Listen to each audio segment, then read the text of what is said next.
All right, call to order the Zionsville Plan Commission meeting of April 21st, 2025. Please rise. Start with the Pledge of Allegiance. I pledge allegiance to the flag of the United States of America and to the republic for which it stands, one nation, under God, indivisible, with liberty and justice for all. Mike, would you please take roll? Yep. Kendrick Davis. Present. Josh Fedor. Present. David Franz. Present. Jim Hurst. Present. Brad Johnson. Present. Andrew Cossack. Absent. Nick Plopper. Present. 6 present. We have a quorum, so 4 votes for pass. Let's see. So we're changing the process for the minutes this month. Are we just asking for any comments? I mean, what's the, with the no formal process to approve the minutes? It's just a monthly March. Oh, that's a month. Never mind. I'm misreading this. Sorry. We have a set of, I'm looking at the wrong one. Have a set of minutes in your packet from March 17th, 2025. Is there any comments, additions, deletions to those minutes? If there are none, is there a motion to approve? So moved. Is there a second? Second. All in favor, signify by aye. Aye. Opposed by nay. Minutes are approved. On the docket, we have a continuance request, number 2025-14 DP, Bradley Ridge Development LLC, Bradley Ridge Section 1C, 1310 US 421, Zionsville, Indiana. Development plan for a 75-lot, single-family residential development on 39.1 acres being zoned planned unit development, Bradley Ridge PUD. Roger? Thank you. The petitioner initially had submitted 3 development plans all at the same time for Bradley Ridge. One for Section 1A and 1B. Those 2 are on tonight's agenda to be heard. The third petition was for Section 1C. And I don't know if they were taking mercy on staff or what, but they just said, how about if we go ahead and continue Section 1C to the May meeting? And staff was not opposed to that. So that is the request. All right. This is not an advertised item. Is that right? Correct. No, they did advertise. They they did did? publish legal Oh, okay. notice for this. Any questions, comments? If not, is there a motion to continue this to the May 19th meeting? I would move to continue it to the May meeting. Is there a second? Second. Any further discussion? All in favor signify by aye. Aye. Opposed by nay? We'll hear that next month. Continued business to be heard. All right, quite a few. We'll take docket 2025-11 DPA and 2025-21 PPA together. Union Woodlands Developer LLC, Tim Walter, Union Woodlands Mounting and Pathways. This is docket 11 DPA 11589 East 200 South Zionsville Development Plan Amendment for the addition of a mounding and single pathway rather than 2 sidewalks being in the rural single and 2-family residential R3 and rural general agricultural AG districts. And 21 PPA, Union Woodlands, same developer, address, same address. Primary plat amendment for the removal of Alaskan Moose Drive being in the rural single and 2-family R3 district and rural general agricultural AG district. Charlie? Yeah, thank you for allowing these 2 to be heard together. So this is the reserve, oh, sorry, can we have the staff laptop promoted?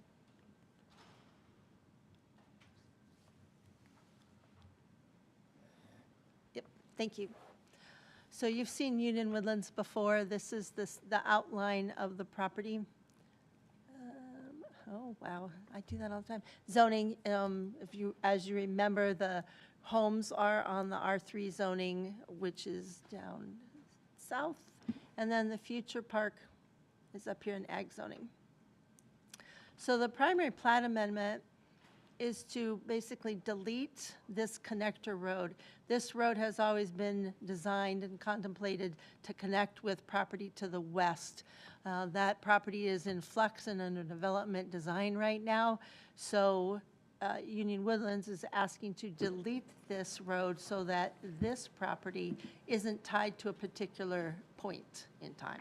So to delete this Western Connection Road, and then also the main entrance in Gray Raccoon Way has sidewalks on both sides. In discussions with the Park Department would rather see one multi-purpose path on the east side. So that's the second amendment to the primary plat. So the first is to delete the connection road, and then to merge the two sidewalks into one multi-purpose path.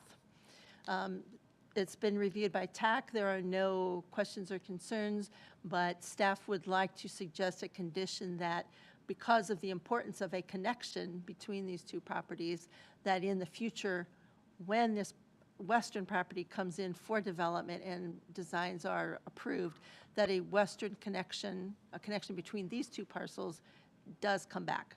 So we'll have a third primary plat amendment for this project.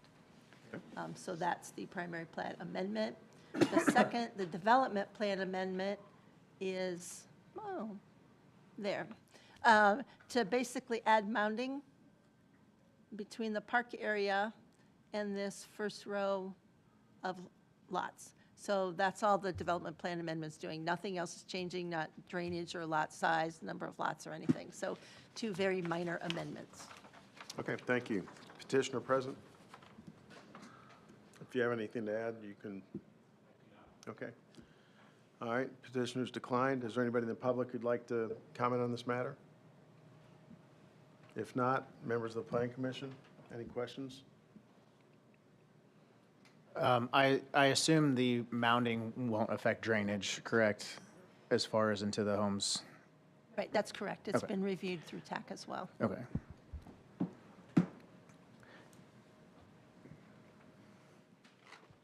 Anybody else? Okay, we need two, then we'll need two motions on these. One for the number 11 DPA. Would somebody like to make a motion on that one? I move that docket number 2025-11-DPA, a development plan amendment for the addition of landscape mounding in the rural single and two-family residential R3 and general agricultural AG districts be approved based on the findings as presented in the staff report and at the meeting. Is there a second? Second. Any further discussion? The amendment need to include the commitment for the stub street? Or do That would we? be for the next, This is- This yeah. is the the next mounding. motion. This Oh, is that's just for the mounting, gotcha. All right, so Thank we you. have a first and a second. Mike, would you please take roll? Kendrick Davis, Aye. Jim Hurst, Aye. Josh Fedor, Aye. David Franz, Aye. Brad Johnson, Aye. Nick Plopper. Aye. All right, motion carries. Then on to docket number 21, PPA. I move that docket number 2025-21-PPA, approval of a primary plat amendment to provide for the deletion of the Western Connection Road, Alaskan Moose Way, removal of the pedestrian pathway along the west side of Gray Raccoon Way, and widening of the pedestrian pathway along the east side of Gray Raccoon Way in the rural single and two-family residential R3 and agricultural AG district be conditionally approved based on the findings in the staff report, staff recommendation, and submitted findings of facts as presented and with the resolution of staff comments. So now would we want to add the comment, the commitment language, so? Yeah. So does that need to be a part of the motion for them to have the commitment? Okay, so we would need to amend the motion. So can you add, That adds the commitment of adding the additional stub roadway to connect with the property west. all right? Is there a second? Second. Any discussion? Mike, would you please take roll? Kendrick Davis, Aye. Brad Johnson, Aye. Nick Plopper, Aye. Jim Hurst, Aye. David Franz, Aye. Josh Fedor. Aye. All right, motion also carries. Thank you. Next on the docket are two items, Town of Zionsville, 2025-24OA and 2025-260A. Ordinance amendment regarding approval process for development plans and development plan amendments, and ordinance amendment repealing outdoor dining regulations in the VBD. Who's taking that from the, Owen, Jody? Yeah, the first one is the development plan, the 24OA. I don't have a whole lot of presentation here. You've seen this a couple of times, but we did talk last month about having the public hearing this month and going ahead and forwarding a recommendation to the town council for their ultimate decision on this. Nothing has changed since the last time we spoke. I'm happy to answer questions, but the staff report, I think, was in your packet. Okay, regarding this one, 24OA, is there anybody in the public who'd like to comment on this one? Okay. And just really, I think the key thing here is that if it's a significant amendment, significant change, or significant request, it's still going to come before the Plan Commission. If it's minor in nature, then the staff is going to handle it. So just remind the public of that again.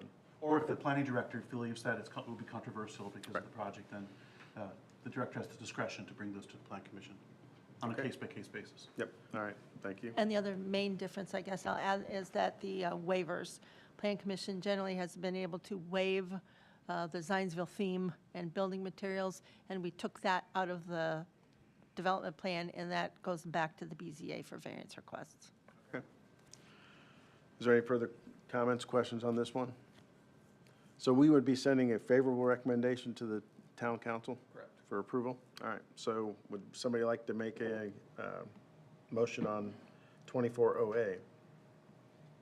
I move to forward a favorable recommendation on 2025-24-OA ordinance amendment regarding approval process of development plans and development plan amendments. For a second? Second.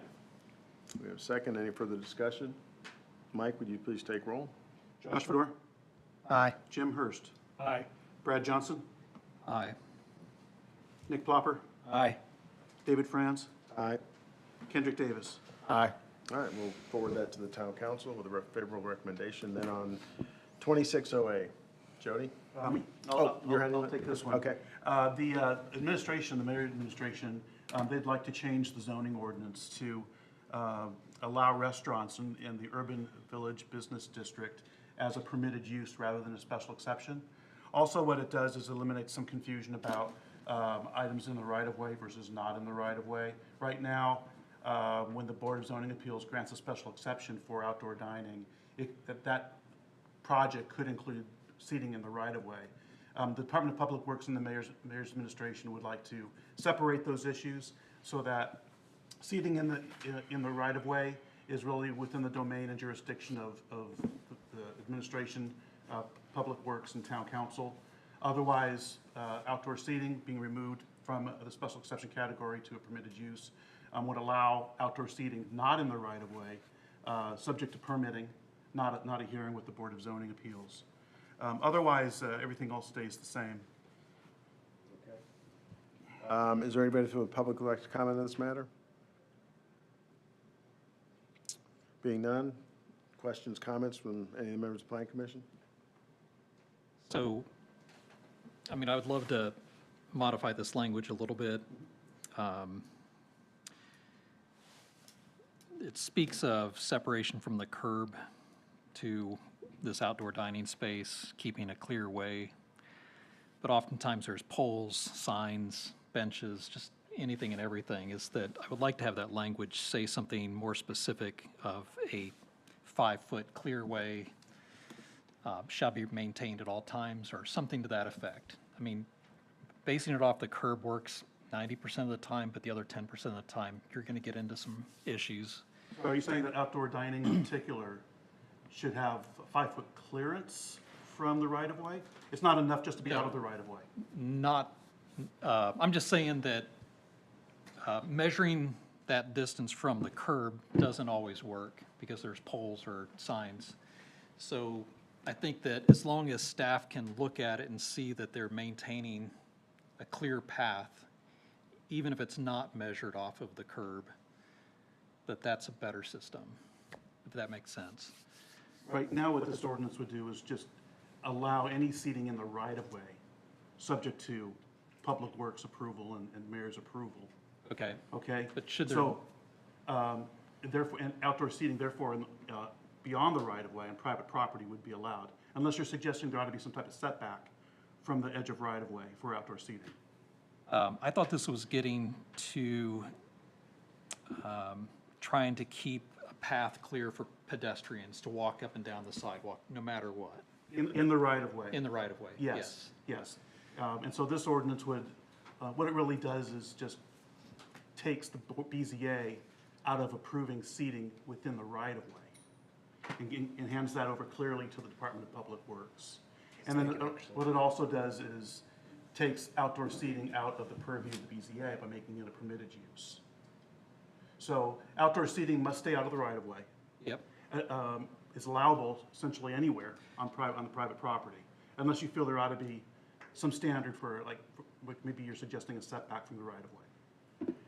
Well, if there's a if there's a bench right, that's, right on the edge of the, I was trying to find the section that I was looking at no, it's right, earlier. it's, So- shall not reduce the effective sidewalk width measured from the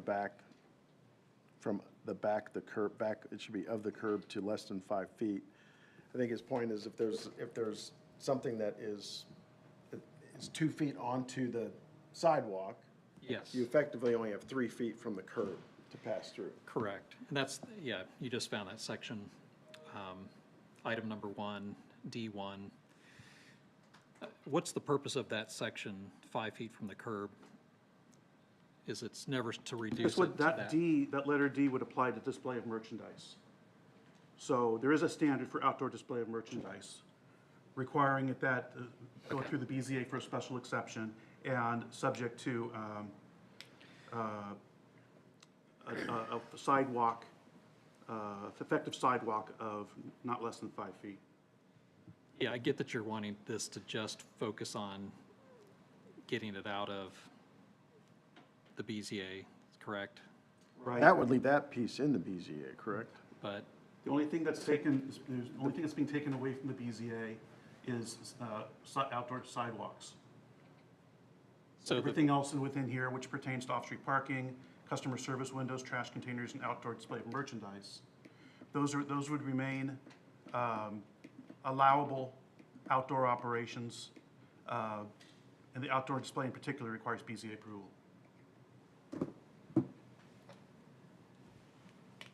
Subject to the standards. and I guess it's the standards that I was looking at, but if we're really just trying to change the definition to include outdoor seating on private property, Right. I take no issue with that. But we may need to, It's on the outdoor display of merchandise may be conducted only upon the grant of special exception by the BZA and subject to the following regulations. So, And that hasn't changed. right, So are- that's, okay. Yeah. is there an example of where this change would benefit or help somebody, or what's in the recent past has had to go to the BZA? Just curious what case studies we're trying to fix. You know, that historically, I'll speak of the only history I have here with the town meeting the past 5.5 years.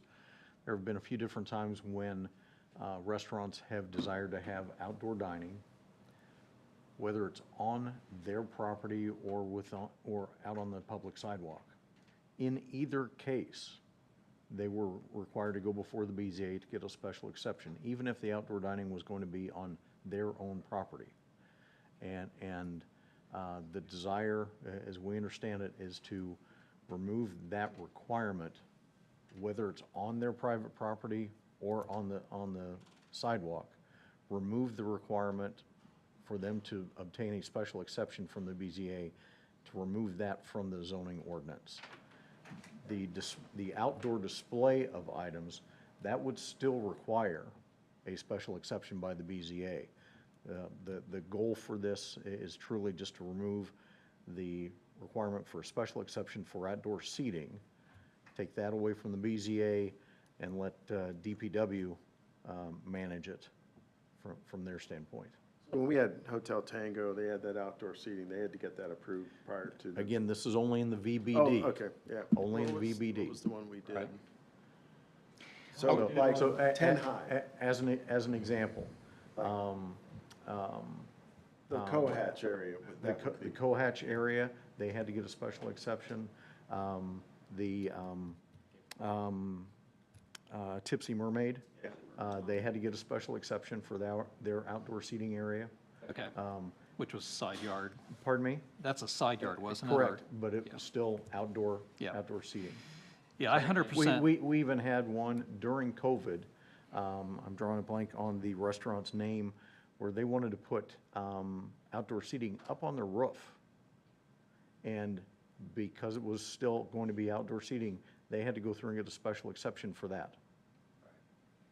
Yeah, I 100% support outdoor seating. As long as you're not blocking ADA accessibility, pedestrian accessibility. So will the Board of Public Works have a set of standards for that then, if they do petition for it in the right-of-way? Yeah, that's a great Or should we question. do that? I'm not aware of standards. I'm not sure how they're going to, review and approve outdoor seating in the right-of-way. I haven't talked to them about that. This will allow them to enforce it as well, though, correct? And they still can enforce anything in the right-of-way. Okay. But what it does is takes the BZA out of the process. Which is nice. Yeah. I mean, my understanding is that anything in the right-of-way, it doesn't matter what's in your zoning ordinance, it's whatever they want it to be is what really rules the day. I just didn't know if they would want guidance or not, so. And that's why the current one's kind of inherently conflicting, Yep. because it's giving the BZA some type of jurisdiction in the right-of-way, as it's currently written. Okay, there may be some minor tweaks to other regulations here at some other date, but I think at this point, I would make the motion to adopt it as presented Favorable recommendation with a of the town favorable, council. yes, favorable recommendation to the town council. Second. Further discussion? Mike, would you please take roll? Brad Johnson? Aye. Jim Hurst? Aye. Nick Plopper? Aye. Kendrick Davis? Aye. Josh Fedor? Aye. David Franz? Aye. That motion's carried, so we'll send that forward. Next on the docket, we'll take these together, 2025-12 DP and 2025-13 DP. Bradley Ridge Development LLC, Bradley Ridge, Section 1A and Section 1B, 1310 US 421, Zionsville, Indiana. Development plan for a 50-lot, single-family residential development on 42.4 acres being zoned planned unit development, Bradley Ridge PUD, and development plan for a 40-lot, single-family residential development on 172.4 acres being zoned planned unit development, Bradley Ridge PUD. Go ahead. Thank you, sir. As mentioned, we're going to take these two petitions together as they are related. These are development plans for Bradley Ridge, Sections 1A and 1B. As mentioned earlier, the Section 1C was continued and will be heard at next month's meeting. On the screen before you is an outline of the entirety of the Bradley Ridge project. It is outlined in white. Property is generally bounded on the south by County Road 200 South, on the east by Michigan Road, along the north, eventually up to County Road 100 South, and then along the western side of the property by County Road 950 East. Again, the petitions before you tonight are development plan for Section 1A, which I've outlined roughly in green, this area. Section 1B, which is the other petition to be considered, is outlined in this area. That is everything on the west side of Eagle Creek.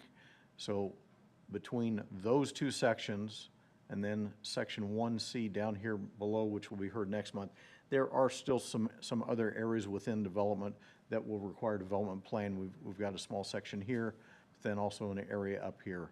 Those will be coming to you at future meetings. So tonight, the areas of, again, of focus would be this green area, Section 1A, and this area, Section 1B. All of the property is zoned planned unit development, the Bradley Ridge PUD. This is a little bit cleaner drawing, maybe a little bit easier to follow. The overall Bradley Ridge subdivision is being developed in sections. Section 1A, approximately 42.4 acres, is in the east central portion of the Bradley Ridge subdivision. Section 1B, being approximately 172.40 acres, is in the west central portion of Bradley Ridge. The overall development is generally located, as I mentioned earlier, north of County Road 200 south, south of County Road 100 south, and between US Highway 41 and County Road 950 east. Going to kind of go through the development plan drawings for the two sections, and as a point of orientation, our first one is going to be in kind of in this area, and then we're going to swing out here, out toward the entry off of Michigan Road. Then we'll circle around and kind of go in a clockwise motion around the rest of the development. So beginning with the cul-de-sac in section 1A, this area does include the primary entry into the Bradley Ridge development from US 421. It also includes residential lots and ponds. As this is the termination of a cul-de-sac, and as we would move to the east toward Michigan Road, I'm going to go to the next drawing, we'd be picking up here, and that's where this continues on out and continues out to the intersection or the main entry with Michigan Road. They have also provided an enlargement of the entry feature from Michigan Road, which is shown here. Again, we've got a divided boulevard entry into it, coming out from Bradley Ridge out onto Michigan Road. We've got two lanes, with one being a northbound exit and one being primarily a southbound exit. Then as we would circle around, there's the entry again, and this area is still also part of section 1A. As we continue around to the, now to the western side of Bradley Ridge, this would be the southern end of section 1B. It also includes the primary vehicular entry into Bradley Ridge from County Road 950 east, which is located at this point. I'm going to go to the next slide where we can pick that up. Now it's down at this location. So again, this is all of 1B and everything to the west of Eagle Creek. The amenity areas for Bradley Ridge, meaning the clubhouse and the related activity areas, they are not included in either of these sections yet. So those will be coming to you in future sections. So I bring that up because there are landscaping requirements, things that apply to those that don't apply to tonight's petitions that you're asked to consider. Those will be heard at future meetings. This is the entry from 950 east. To orient you, north is off to the left, and so this is County Road 950 east. And again, they have a divided boulevard entry into section 1B as well. So now to give you an example, because the volume of drawings was so significant because they had to break this up into small sections to cover all the details. I haven't provided every drawing for you to review, so I just want to use this drawing as an example of what has been provided on the rest of the development plans. So again, you've already seen this section, but as an example, they have provided similar drawings for other sections. This would be the grading plan, where it shows the grading of that same area. Now erosion control, utility plans, landscape enlargement exhibits. And this is one area where I'm going to stop for a moment because it is a topic of interest. The petitioner has provided a landscaping package which addresses only the street trees, and that is what is shown on this area. The landscaping package does not address perimeter buffering, specifically along the frontages of US 421 or County Road 950 East. This perimeter buffering is required. The proposed street tree plantings do comply with the requirements of the Bradley Ridge PUD, but a final landscaping plan addressing the perimeter buffering along the frontages of US 421 and County Road 950 East, those are still needed. And so that is, we are noting that item as a condition staff's recommendation for a conditional approval of the development plans. They are, I'm going to back up a little bit here, or go forward, here we go. There are many trees along this frontage of US 421, and they have shown on a separate set of drawings which trees are going to be saved and retained to provide and meet that buffer requirement. But those trees are not shown on the landscape plans. So we have asked them to move them from this one set of drawings that they have, basically a saving of natural resources, and depict them on the landscape plans so that we can have one total encompassing landscape drawing to say, this is how the standard is going to be met. We don't want to have to pull from one set of documents and transpose them onto another. And so that's one item that staff is asking for.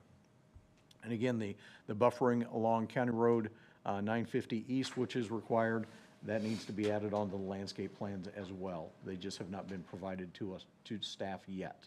We have no doubt that it will be submitted and it will be compliant, but we just don't have it in our possession yet. Using this drawing, now we'll move on to the second topic of interest. Again, the first topic of interest was landscaping. Second topic of interest is sanitary sewers. We discussed this at length when this project went through the rezoning. So I'm providing some information now as an update to probably the last information you had. The Bradley Ridge PUD district is within the service territory of Hamilton Southeastern Utilities. Prior to the approval and the recording of the secondary plats for these two sections, sections 1A and 1B, the town was provided with a signed agreement by Hamilton Southeastern Utilities and the developer Hankey Development, which stated terms and conditions for the extension of sanitary sewer services to the Bradley Ridge site. Included in the signed agreement was the statement, quote, "The installation of the sanitary infrastructure by Hankey must be in advance of Hankey seeking building permits. Individual home connections will be permitted as built once all in-ground infrastructure is installed and testing is complete. Hamilton Southeastern has no obligation to make sewer connections or provide sewer service unless the infrastructure is properly installed in accordance with Hamilton Southeastern's design standards. Hamilton Southeastern will not allow pump and haul to serve the lots." So what they have agreed to, and again, this was an agreement signed by both parties, is that Hankey will not be pursuing building permits until the infrastructure, the sanitary sewer and everything is installed and ready to go. Staff views that as an important item because otherwise we could be, building permits could be requested from the town for homes that don't have sanitary sewer available to them yet. This requirement, and again agreed to by both parties, says that they will not be pursuing building permits until that infrastructure is in place. Is that section by section or the entire development? In my discussions with Hamilton Southeastern, they're viewing it as when a section is ready, that then we could review and consider building permits for that area. So it's just a matter of, we've got a long line of sanitary sewer that needs to be installed, and we don't want homes constructed until they can be served. So regarding staff's recommendation for these two development plan petitions, staff supports conditional approval of the two proposed development plans subject to the following conditions: landscaping plan addressing the perimeter buffering along the frontages of US 421 and County Road 950 East be provided for staff review. Resolution of the outstanding review items identified in the comment letters, which are exhibits 5A, 5B, and 5C of each respective section, and substantial compliance with the submitted development plan. I'll be glad to answer any questions you might have. All right, thank you, Roger. Is there anybody, petitioner present, would they like to speak on this? Good evening, members of the Planning Commission. Can you hear me? Yes, we can. We're getting an echo. It's probably on our end. Okay, Doug Fleener from our team is available there too if the echo is too bad, but thank you very much for your time tonight, and Roger, really appreciate you running through all of that and very detailed introduction. Also, sorry, I forgot to say 1310 South US 421 Hankey Development.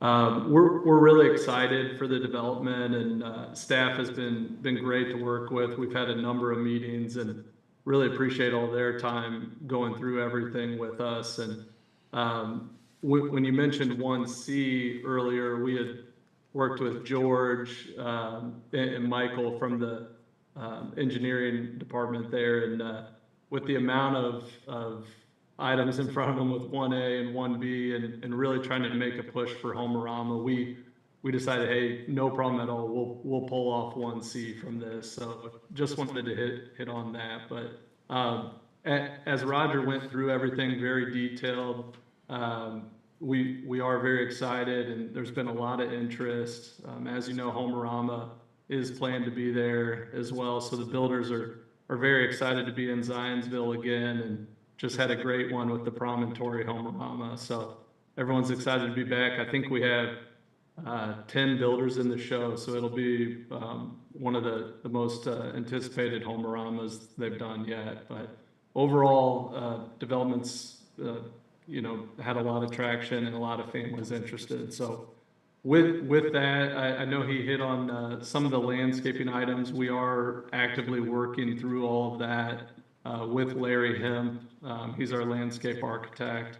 On 421, there are really neat evergreens there that we've worked hard with the engineers and a lot of the families buying lots that we want to keep those and preserve that in that area. So as Roger hit on, we are working through that. The entryway is currently being designed right now too. It will be very similar to how we did Holiday Farms. That would be a staffed guardhouse there on 421, and then the other entry points would be a gated entry as well. We will landscape very heavily on all areas of the development and exceed any standards there too. I think I've hit on most of it. Jim Reinhardt with V3 is our engineer. He's on the call as well, and be glad to answer any questions we can. Thanks for your time. All right, thank you. At this point, is there anybody from the public who'd like to speak on this matter? If you are, please come up, state your name, address. I'm Jenny Jenkins. I live at 1730 South, 950 East. And I sent in an email. I don't know if it made it quite in time, so I basically just wanted to address that. Some of the trees that are being planted inside Bradley Ridge, well, 3 of them specifically, there is a list of them on page 26. 3 of them are non-native exotic species, Katsura trees, maidenhair trees, and Japanese Zelkova trees. Zelkovas are actually reported to be invasive by Kentucky Exotic Pest Plant Council, as well as by New Jersey, Virginia, and other states. So I'm curious why in Indiana, when we're so close to Kentucky, we would even consider allowing a potentially invasive species tree to be planted, especially in an area that is surrounded by so much natural, untouched and unlandscaped trees. Also, Katsura trees are on watch lists for potential invasive species. That's nationwide and in Canada. There's some concern that they could potentially be invasive. And then also ginkgo bilboa, which I know is a very common one used in a lot of developments because it's fast growing and relatively cheap. It doesn't necessarily have the potential to be invasive, but it's native to China. It has a fruit that smells like dog poop. So I'm not quite sure why any developer would be using that, except for, again, they look beautiful, they grow quickly, but once they get to the fruiting stage, people actually claim that they don't like going outside because it smells so bad. So instead of these 3 trees, I would request that we choose from our native trees, which there's hundreds to choose from. They provide just as much beauty, and they actually provide a lot more benefit to the natural habitat that is frankly being destroyed around the area. So it seems to me that it would be an easy way to switch those out allow these native trees, which are literally, keep thousands of species of native wildlife, as well as beneficial insects like butterflies, bees, and moss, keeps them alive, whereas these non-native trees don't provide any kind of services like that. So that is my main concern. One other concern, and I don't necessarily expect an answer, but why are the trees being cut right now in the spring, which is known to be baby season for so much of our wildlife? Why isn't it done more in a window of late fall, winter, when there's not, baby animals and baby or even bats that are, being destroyed on a constant basis? It happened right across the street from me in a recent, I was told anyway, the trees were being cut down for the perimeter path. And they were, suddenly came and cut down 15, 20 huge mature trees. Now they're, there's not a path coming as far as I know anytime really soon. It seems like the timing is really not very, it's not being considered as far as when that's happening. And I know there's trees being cut all around the property right now. Thank you. Thank you. Is there anybody else that'd like to discuss this one? If not, would you like to comment? If on, Oh, online? Oh, okay. Oh, I didn't see it. Come on up. No, I was looking this way, but sorry. Marcus Hendry, live at 9602 East 100 South. I just had a couple questions. With the original plan for rezoning, the plan for the entrance off of 950 was not supposed to be a public entrance. It was going to be a gated emergency vehicle only entrance. That was a big consideration in terms of like our thoughts about traffic increase through that area. So I just wondered why that change was made instead of sticking with that original plan that was discussed. And then also had another question would be, I can see the lot plans currently in section B. Wondered if there was future plan within that section north of like the back of those lots from there to 100 South, or if that's going to be just kind of undeveloped or green space or what we're doing there. And then lastly, what's the plan for road improvement for 950 and for 100 South? That's all. Thank you. All right, thank you. Does anybody else like to comment on this? If not, would the petitioner like to address those? Certainly.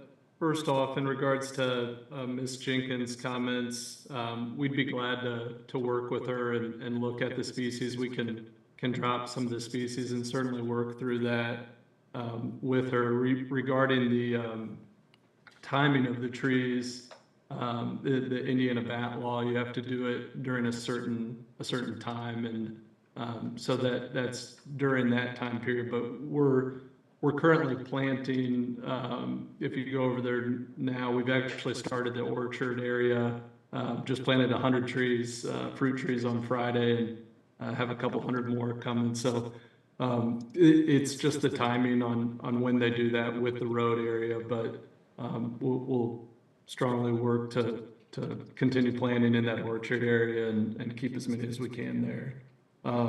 Regarding the gentleman's comments, Jim Reinhardt is on here too, and can probably talk through a couple of his questions on the emergency access. But the north side of the development that is not part of the development. If you recall, when we went through early on, that was in conjunction with some of the airport future flight path, and so we didn't go in to that area.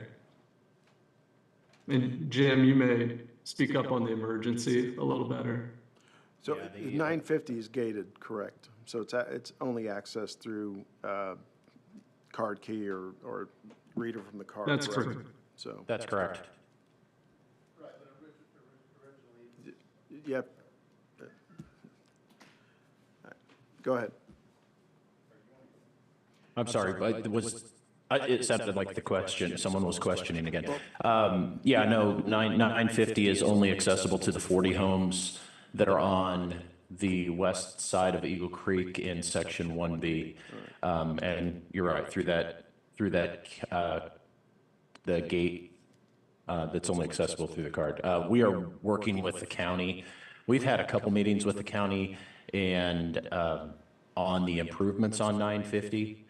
And right now, we're basically waiting on their response to our last submittal, but there was a discussion with them talking about those improvements, and we resubmitted a plan, basically just to make sure we walked away from that discussion with a clear understanding.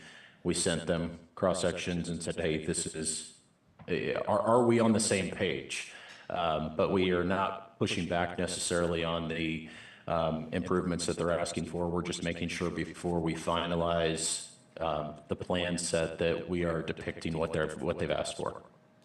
And then relative to County Road 100 South, there's going to be no access to or from that. I mean, correct? That's correct. So, and Yeah, our closest access point to 100 South is the one right in the middle of the block on 950. and again, that's only for those 40 homes. Correct. All right.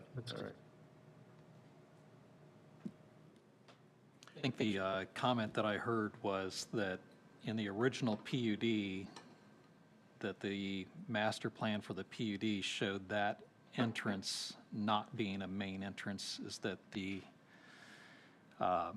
entrance was from 421 and would go across Eagle Creek to serve those lots, and that any access off of 950 was going to be just for emergency services only. So it looks like the two sections are now separate and not connected. Is that a deviation from the original master plan for the PUD?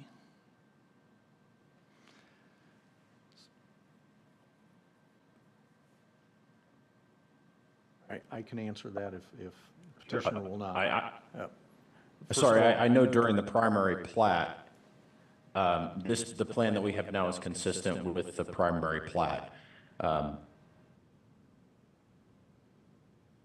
Jim, let me speak quickly for a moment. Yeah, thanks, regarding Roger. The rezoning process.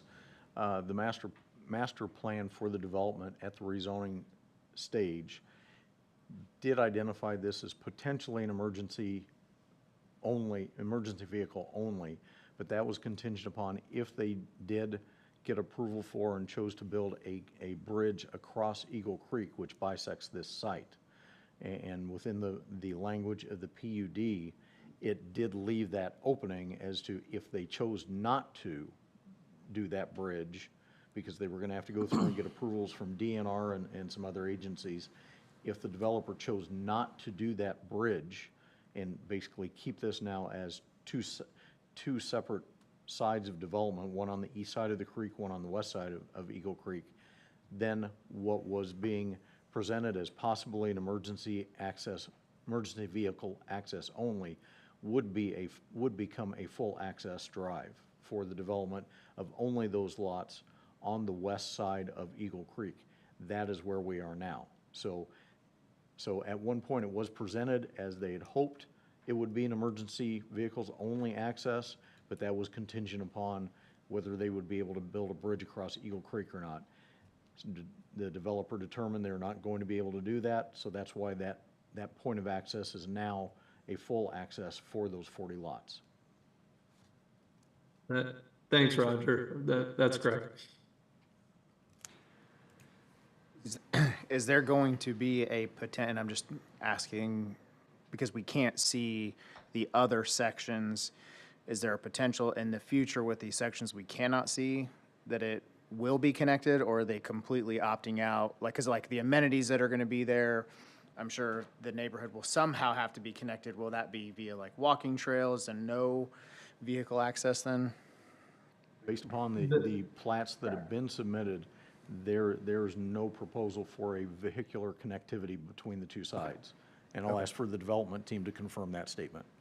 That's correct, Roger and staff. We and members of the commission, we We are not doing anything like that. There could be a walking trail, biking trail that crosses it, but no cars crossing over Eagle Creek.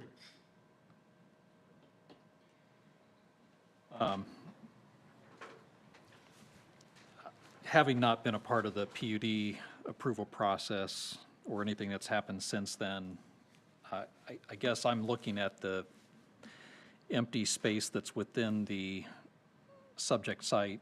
So there's areas north of 1B, there's areas south of 1B, there's areas north of 1A, there's an area in between 1C and 1A. I assume that's maybe floodplain, but roads look like they may connect there, but it's not specifically connecting 1A to 1C.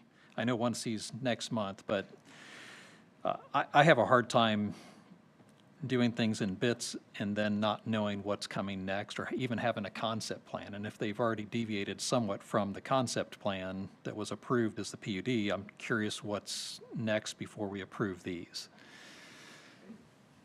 I could clarify some of the things that you think you're seeing from what you just stated. And if my screen could be promoted, please, just so I could walk through. Thank you. Again, one of the areas you raised was this large area That's floodplain. that is all I saw that on the floodplain. map, but Yeah. south of that is. Down in this area? Yes, is that all floodplain That- as well? Yes, that is, Okay. and it's even been identified as they're not going to build anything. The proposed lift station related to the sewer would be located right about where the cursor is shown right now. Okay. That would be the only item down in this area. Everything else is going to be undeveloped. The area to the north of Section 1B is the area that was mentioned earlier by Mr. Henke. It is within the airport's basically no development area. And within the PUD, it says that there will be no residential, no development in this portion at all. So it will remain undeveloped as well. Okay. As for these other areas, there will be residential lots through here, through this area, and there will be some up in this area. So yes, the development through here will connect these streets that you see there that, you can almost draw it together already. This northern section of Section 1A shows the spurs of those roads that are coming up, and some of the other drawings that I did not include in the presentation have the other lots to the north here ghosted in. Okay. But so unfortunately, if I would have shown those to you, that would have answered your question. I'm sorry now that I didn't show those for you. Sure. To see. Does that answer all of your questions, or is some still It does. So unaddressed? is the area north of 1B, if the airport chooses to not build a crosswind runway, if that gets released at some point, is that area still fair game for development then, or? They would have to come back for rezoning, because within the PUD, it calls out that there will be no Okay. development in that area. Okay. Where's the clubhouse going on this? Clubhouse would be located roughly in this Right area. here? Okay. So Section 1B, are they going to access that through walking trails, or is this going to be a golf cart community? I'm just kind of curious. That's correct. Just to the east of where it says 1B, on that area would be a pathway that could cross over to the east there. As Roger indicated, that is where the clubhouse would be on the east side, and then do a really neat lake in that field just northeast of his cursor, with the clubhouse overlooking the lake there. All right. So there will be a bridge going over for a pathway bridge for golf carts, correct? Yes, walking, biking, correct. Was that shown in the original PUD as well? Connection pedestrian, I know the vehicular thing was an option, and that's probably not feasible due to the expense and the vastness of the floodplain that's there. That's correct. I believe we showed it in a few areas, but it would just be that area on the north. I'm just always a strong proponent for connectivity for pedestrians. Would love to see that be a commitment, that that connection be made at some point between 1B and the other parts of the development. People are going to want to get over that way versus getting in their car and driving around to the clubhouse, for instance. We agree, certainly. Hey, Roger, the very south end of 1B, there's the pie-shaped lots at the end of the cul-de-sac, and there's a little bubble there. What's that? I need to ask that, defer that question to the engineer. I can help too, Jim. Go ahead. Jim, Go ahead, Brad. you have a better terminology probably. But there is a small little lake, pond on that lot, so that the carve out with the lot line kind of outlines that small pond area. So that can be common area Yeah. then? No, it's part of the lot, I believe.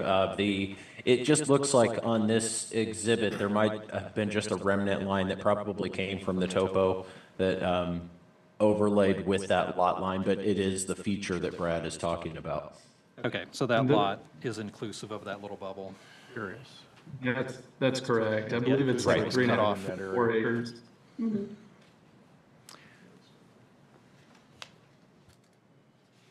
All right, I'll let you ask. Yeah, just a name- couple- Name again and then ask about the. Okay. I would recommend that you get a hold of them to talk about the trees. Actually, yeah, and process. I had actually another couple questions just based on the conversation. Jenny Jenkins is my name. And actually, that lot that you were just looking at, I'm curious where the pond is. Are the wetlands that are right next to that, are those going to be preserved? Do we know that? Yeah, we're not impacting those wetlands. Wonderful. Okay, thank you. And then quickly, thank you, Roger, for asking that question about the emergency entrance. That makes, I know we didn't clearly understand that was a change. So thank you for that answer. I am curious, though, we talk about the gated entrance on 950, which is, again, where I live. Will it actually be used, or is it, I mean, I know on Willow Road of Holiday Farms, there's a gated entrance there, and it's always accessible to the public. I'm curious if that's actually going to, set the standard for how much the gates are going to actually be down. All right, we'll ask them. Okay, and then the south section of 1B along 950 and 200 South it's going to be undeveloped. Does undeveloped mean left as is, or does that mean heavily landscaped? All right, we'll give you an opportunity to answer Thank that. you. All right, thank you. Would petitioner like to answer that one, those two? Yes, thank you. Thank you for the question there. On the gate, we do typically leave them open during the day with deliveries and construction going on. And then it closes, I believe, at 6 p.m. So typically it's open from 7 a.m. to 6 p.m. And then as we progress further with construction, then we'll leave them closed during the day. So we certainly will do that. Then on the south side, we will definitely have a mix where we like to preserve and do prairie, and then a mix of wildflowers, trees, and things like that, just like we'll do throughout the entire development there. Let's go one more, and this will be it. Sorry, again, Marcus Hendry, again, 9602 100 South. I got sort of an answer to the road improvement, but like it wasn't really an answer. I know we're still in talks with the county on that, but I'm trying to see like what is the vision for that? Is the vision to pave all of 950 to go all the way around to 100 South to Michigan Road? Is the plan to pave it all the way up to that entrance and then leave it gravel, from there? Just what's the vision? What do you guys want? What does the county want? I just like to have an idea where we stand with that. I don't feel like I got an answer to that. Okay, all right, thanks. Roger. Jim, do you want to touch on that a little bit Go ahead. more? I know we're actively working with the county right now on the requirements and depth and things like that of the road, but Jim, you can probably hit on. I can definitely speak to the cross section. If you, Brad, maybe in your conversation know the distance, like exactly how far up north, because that was a back and forth, that was something that was going back and forth. They wanted 20 feet paved. Right now, it's less than that in most places, you know, to 17, 18 feet.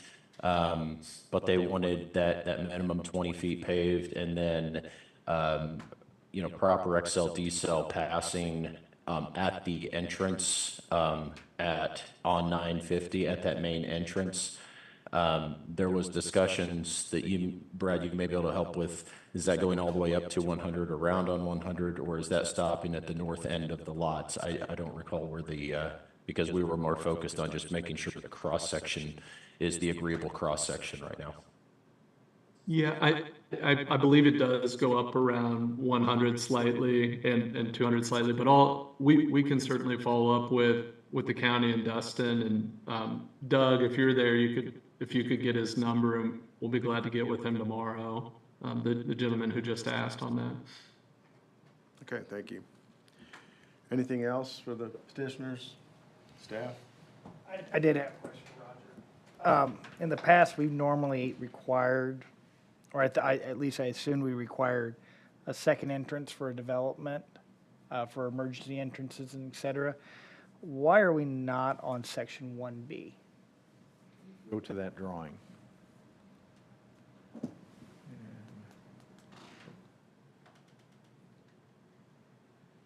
According to the fire department, we are doing that by providing the divided boulevard entry.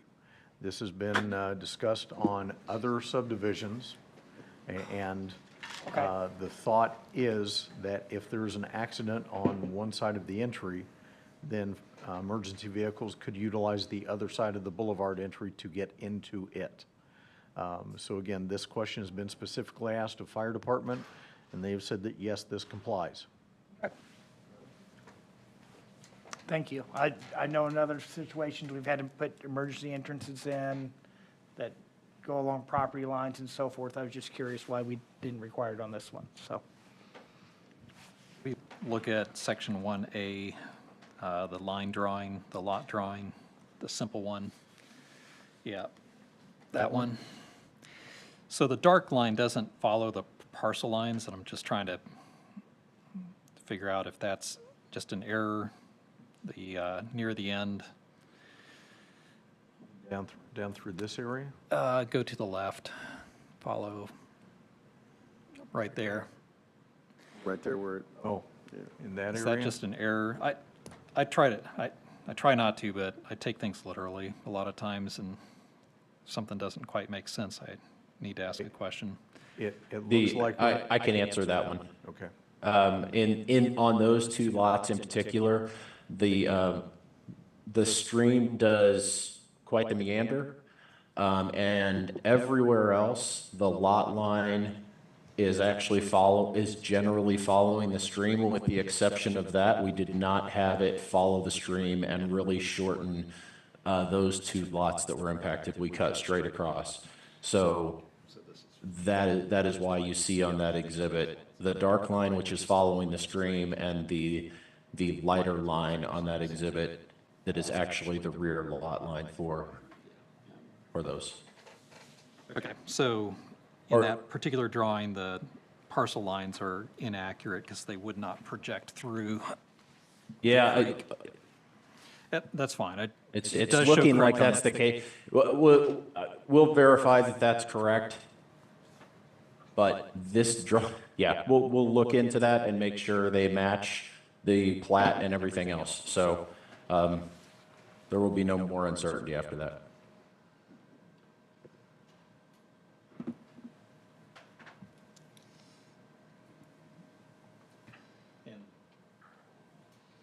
I'm not sure if I'm fully still figuring out the road paving, like the goal. It sounds like there is some paving being discussed with the county, but any idea at this point what we should expect? Because all of that perimeter to the east, to the west and to the north is all gravel today.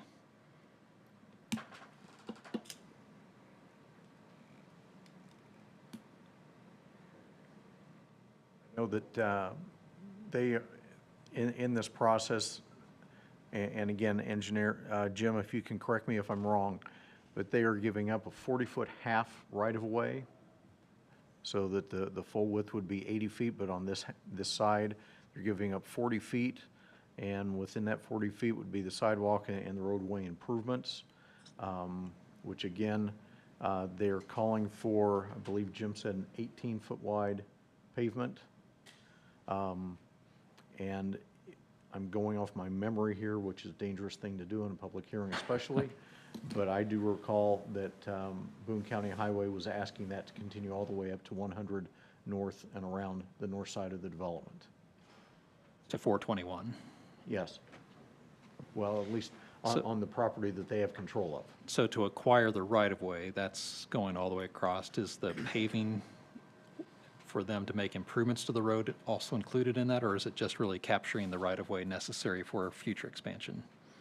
And my memory is telling me it was going to be paved.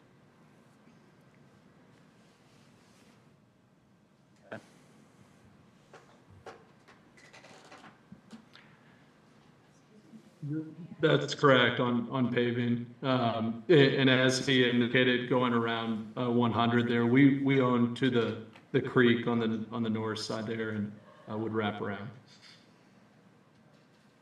Go. This will be it. No more after this. Jenkins, 1730 South 950 East.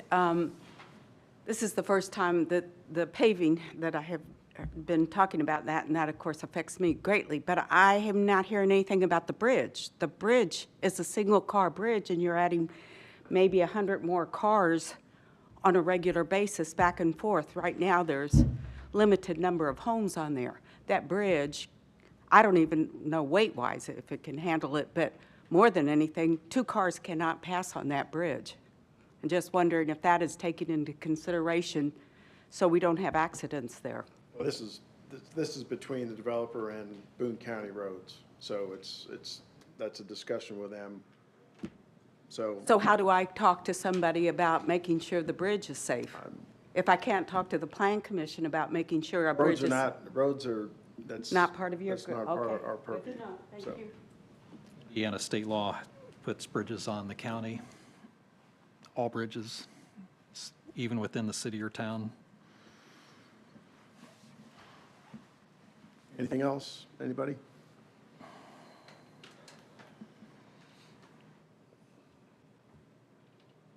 If not, let's see, we need 2 motions, one for each development plan.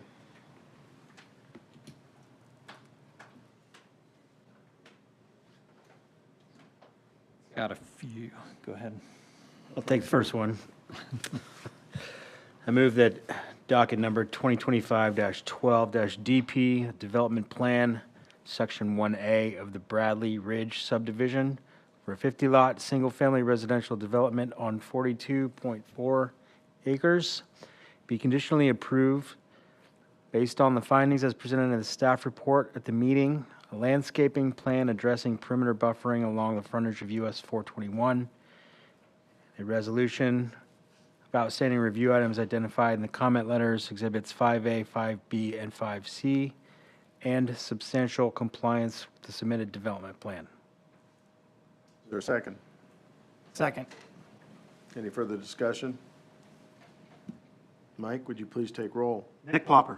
Aye. Josh Fedor. Aye. Kendrick Davis. Aye. David Franz. Aye. Jim Hurst. Aye. Brad Johnson. Aye. All right, that is approved 6-0. For Thank you. 1B now. I move that docket number 2025-13-DP, a development plan, Section 1B of the Bradley Ridge subdivision, 40-lot, single-family residential development on 172.40 plus or minus acres, be conditionally approved based on the finding as presented in the staff report and at the meeting, a landscaping plan addressing perimeter buffering along the frontage road of County Road 950 East, resolution of outstanding review items identified in the comment letters, Exhibits 5A, 5B, and 5C, and substantial compliance with the submitted development plan. Is there a second? Second. Sorry, who's that? Nick. Nick? Any further discussion? I would like to consider a motion that takes into consideration the native trees. We should not be using invasives. I know that probably should have gone to the earlier motion as well. Slow here thinking. I think we had a verbal commitment from the developer that they would work with the I thought so too, but I didn't know if we petitioner. needed. Would that qualify, would that, the verbal commitment hold? I figure that'd be under the findings as presented at the meeting. We just make sure that's in A the good minutes. point, that- yes. And then we also, a connection between the two sides of the development, I think is an important detail. And again, I think we got a commitment, verbal commitment from the petitioner, but wanted to make sure that that was inclusive.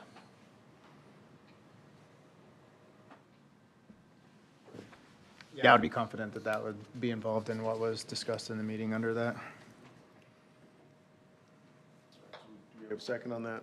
We did. We did, all right, any further, all right, so we cleared that up. Anything else? Mike, would you please take roll? Hendrick Davis. Aye. Nick Plopper. Aye. Brad Johnson. Aye. Jim Hurst. Aye. David Franz. All right, Josh Fedor. Aye. all right, that one's also approved. Thank you very much. Thank you, everyone. Appreciate it. Good night. Next on the docket, 2025-16 DPA, Brad Titlebaum, Gables Bagels, 270 South Main Street. Development plan amendment for the modification of an existing 1,560 square foot building to allow for a new restaurant with outdoor seating in the Village Business VBD district. Owen? Yes, sir. This would be a good example of the previous discussion on outdoor seating. Let's get it up on the screen first. Joe's got it. This is the subject site. It is at 270 South Main Street.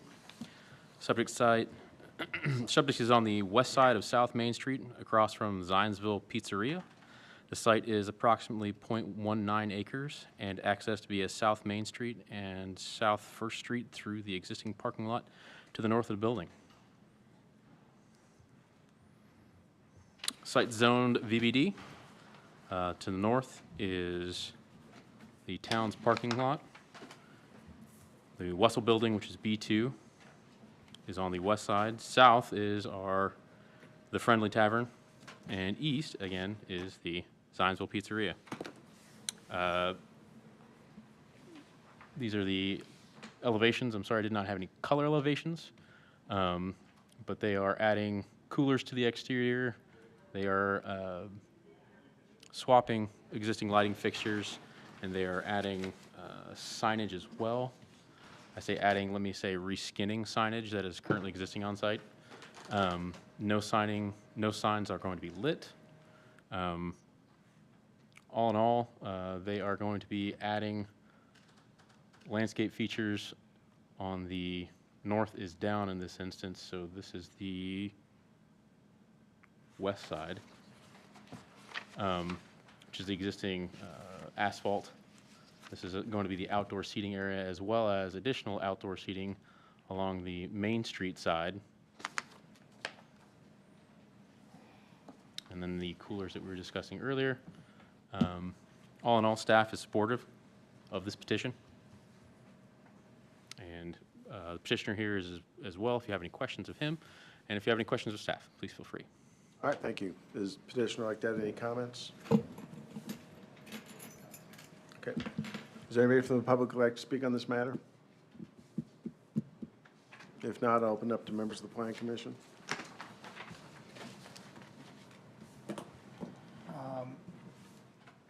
The coolers, are they, the exterior on those coolers, is it just the silver facade on the outside of those coolers, or is it more of anything besides like the stainless steel silver exteriors? Are they fenced or painted or anything like that? Petitioner will respond. Brad Titlebaum, 4420 Strathmore Lane, Zionsville, Gables Bagels. The coolers in the back at south end of the property, between the property and Friendly Tavern, those coolers will be painted to match the exterior of the building. Okay, great, thank you. Don't sit down yet.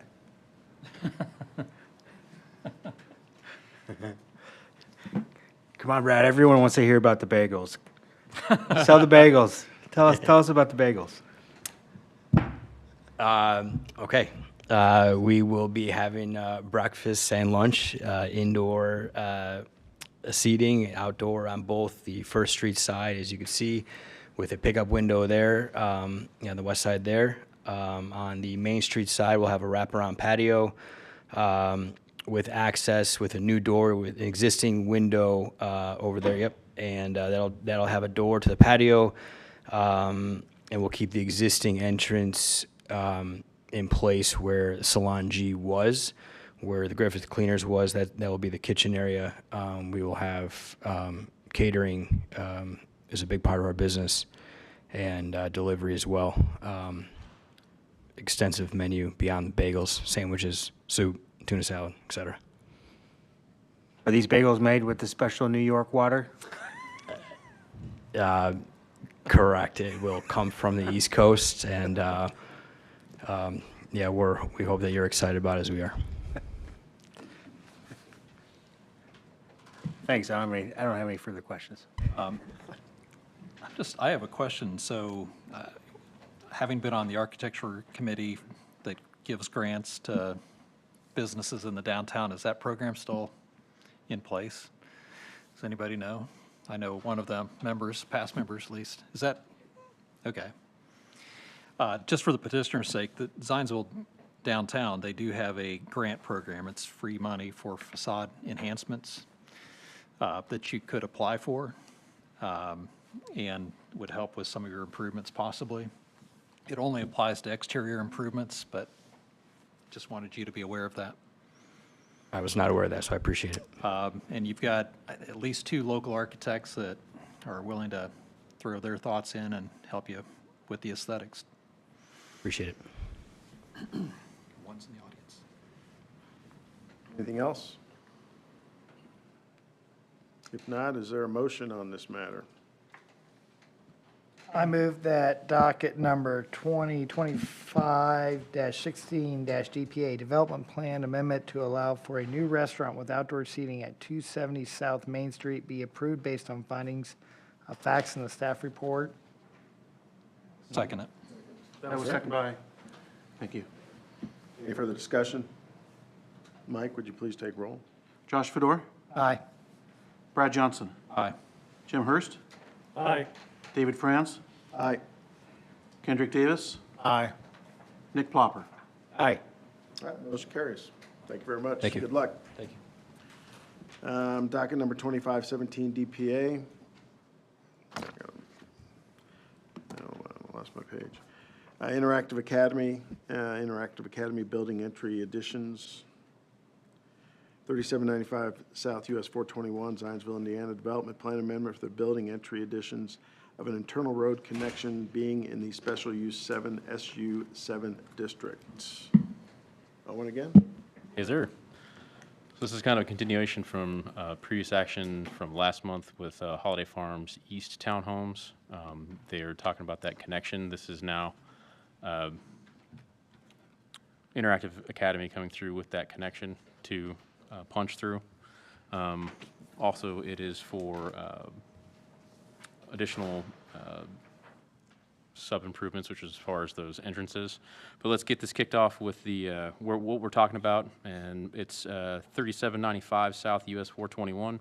Subject site is on the east side of US 421, aka Michigan Road, across from Holiday Farms Central Mixed Use Block. This site is approximately 22 acres and access via 421. Site is zoned SU7. North, again, is that townhomes of Holiday Farms. To the west is Hidden Pines.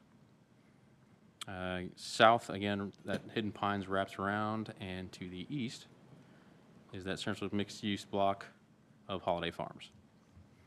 One topic of interest is the stormwater and drainage. There was comments from the town's Department of Public Works, and they provided outstanding comments in Exhibit 5A of the staff report. These items are not substantial and can be resolved through the LP approval process. Staff supports a conditional approval of the submitted development plan amendment subject to the resolution of outstanding items noted within staff comments letter. And with that, I believe we've got the petition here, but I could be wrong. Petitioner present, would they like to add anything to that?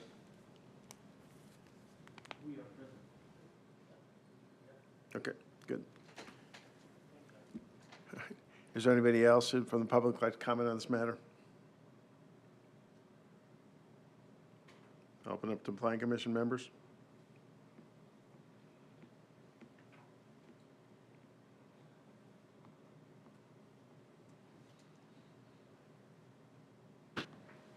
All right. If there's no questions, comments, would somebody like to make a motion on this one? I'd move that docket number 2025-17 DPA Development Plan Amendment for the building entry addition and internal road connection at 3795 South US 421 be approved based on the findings of fact of staff report and subject to the following conditions, which is the resolution of outstanding items noted within the staff comment letter, Exhibit 5A. For a second? Second. Any further discussion? Mike, would you please take roll? Brad Johnson? Aye. Hendrick Davis? Aye. Josh Fedor? Aye. David Franz? Aye. Jim Hurst? Aye. That motion carries 6-0. Thank you. Nick Plopper? Aye. It now carries 6-0. Now it's 6-0. Sorry about that.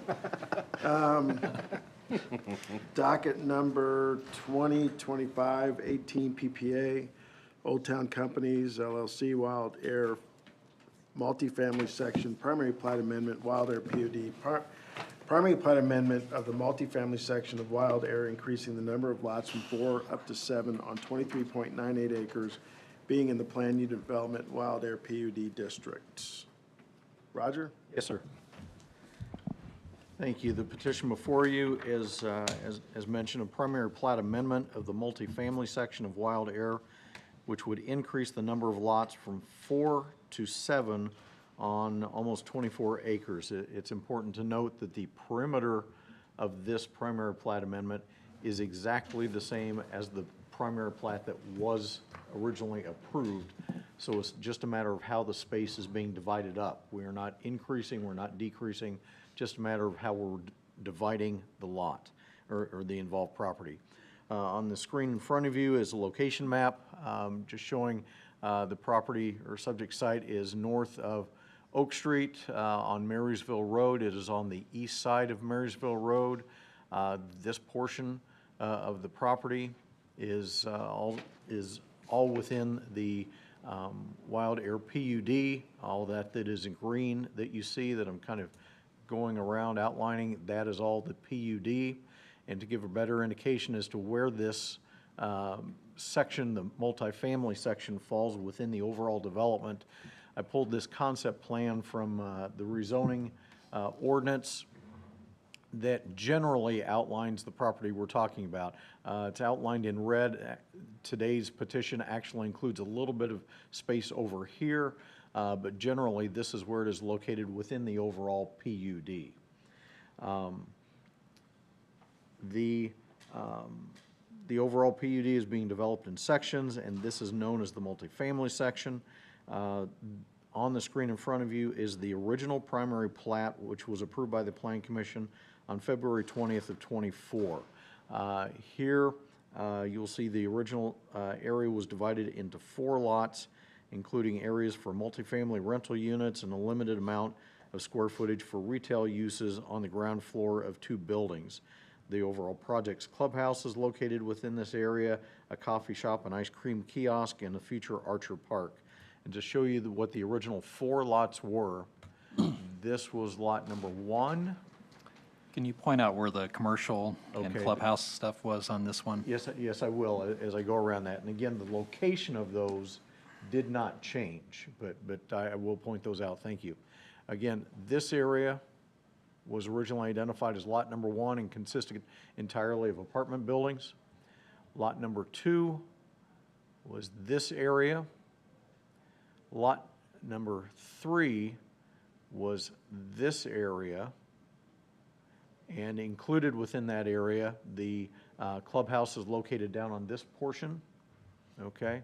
And lot number 4 included all of this, which included a couple of the apartment buildings that had retail on the ground floor here. But then also, this was the location of the ice cream, the coffee shop and the ice cream kiosk, and then Archer Park was located down in this area. Again, this was the original primary plat that was approved. What they are now wanting to change to, and let me see, I'm going to stay with this one just to talk about the uses. Now, lot number 1 essentially remains unchanged. Lot number 2 is essentially unchanged, but what had been lot number 3 is now divided into 2 parcels. Again, one of the new parcels being for the clubhouse. What had been lot number 4 has now been divided into 3 parcels. One to accommodate the apartment buildings that have retail on the ground floor, 1 lot for the coffee shop and ice cream kiosk, and another new lot for Archer Park. It's maybe a little clearer to see it on this drawing once we've removed the buildings. Again, this is now lot 1, lot 2, lot 3, and I'm maybe going to get these out of order, so I apologize, but here would be another lot, here is a lot, here is a lot, and here is a lot. So total of the 7 new lots as opposed to the 4 previously approved lots. The locations of the rights-of-way are unchanged. Again, the perimeter of the involved property is unchanged. It's just a matter of how are we reslicing this pie. So staff supports approval of the primary plat amendment to the multifamily section of the Wild Air development to modify the existing primary plat. I'll be glad to answer any questions you might have. Is there anybody in the public who'd like to comment on this matter? Being none, members of the Planning Commission? Just trying to understand what the pros and cons are of this. Is it an ownership shift, meaning that they want to sell parts of it to one developer and other parts to another developer? Is that what the divisions are for? I could answer that, but I want to give Ryan Wire an opportunity to state it correctly from the petitioner's point of view.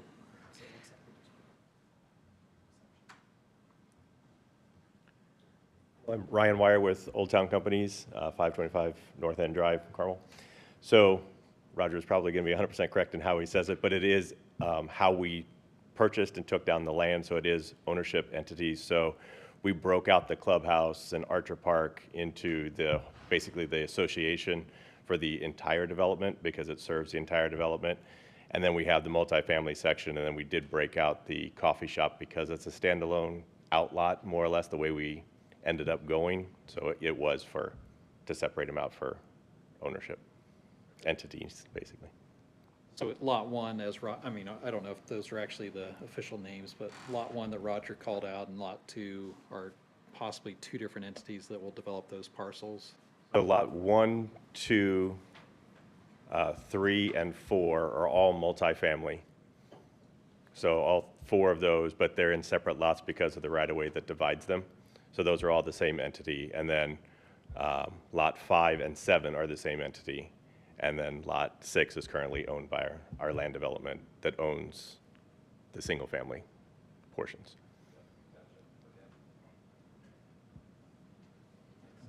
Yeah. Any other questions, comments? Makes it a lot cleaner. If not, is there a motion on this matter? I move that docket 2025-18 PPA, a primary plat amendment to the multifamily section of the Wild Air development, be approved based on the findings in the staff report, staff recommendation, and submitted findings of fact as presented and with a resolution of staff comments. For a second? Second. Any further discussion? Mike, would you please take roll? Jim Hurst. Aye. Josh Fedor. Aye. Kendrick Davis. Aye. David Franz. Aye. Nick Plopper. Aye. Brad Johnson. Aye. So, thank you. Next on the docket is 2025-19 DP. Hold on. God, I'm having a little bit of problems with my web page crashed. Bring back the paper, bring back the paper. No, it's good. He's got it back up. You can't crash paper. All right, Stockyards Bank and Trust Company, Stockyards Bank of Zionsville. Lot 7, no, it's good, I've got it. Lot 7 of the replat of blocks B and C, no, of the farm at Zionsville PUD. Development plan approval of a bank branch on .65 acres lot being in the planned unit development at the farm PUD district. Jody? Fine, thanks. This is development plan approval of an entirely new project on an already platted lot. You can see this area here is the farm PUD, and this lot is part of the Michigan Road frontage use block. It's for banks, financial institutions are permitted uses in this area of the PUD. You can see the subject zoning PUD all around, surrounded by some residential and business zoning districts. I put all of the construction plans in for you, but really here's the site layout plan. So there's an interior road. I should probably go back, sorry. This interior road that connects Sycamore with 421 Pittman Farms Drive. This is how the site gets access. That was previously approved. So it comes in, drive in here, and then this is the subject property bank here, drive-through area, parking, stacking spaces for the ATMs. Landscape plan, the landscape is shown is compliant, the site plan is compliant, the parking spaces and the stacking spaces are compliant with the PUD ordinance. And then the building architecture, the PUD requires four-sided architecture and specific materials and color palette, which the building does comply with. So they are showing a couple of wall signs on those facades, and then a proposed ground sign, the dumpster area enclosure, gosh, words hard, and the light fixtures, all of which are compliant with the PUD, although the signage will come through staff's for further review and approval with its own ILP. Fairly straightforward. Everything complies. DPW did have a couple of minor drainage comments, so we are asking for conditional approval just to make sure those are cleaned up before an ILP is issued for this site. Otherwise, I'm happy to answer questions for you or turn it over to the petitioner. Does the petitioner have anything to add to this? Okay. Is there anybody in the public like to comment on this matter? I do have a question before. So this would be something under the new rules that staff would just handle? This one, because it's brand new development, might No. have come to the planning commission. Okay, all right.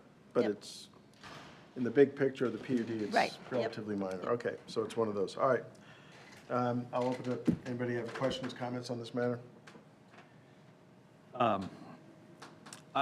Having been on the redevelopment commission, Steve Pittman came in and talked about the development, the farm as a whole, and that buildings were going to be all oriented to facing the internal streets instead of 421. This building in particular faces 421.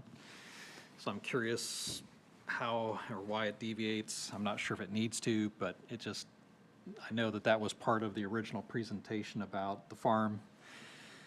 I don't know if anyone can answer that or has any thoughts on it. And then I know we got a letter in the packet from a neighbor to the south saying that this lot was never shown as part of the PUD. Is that actually true, or, I mean, what can we say to that? Yeah, no, that's not true. The lot was always part of the PUD. Okay. This was platted separately.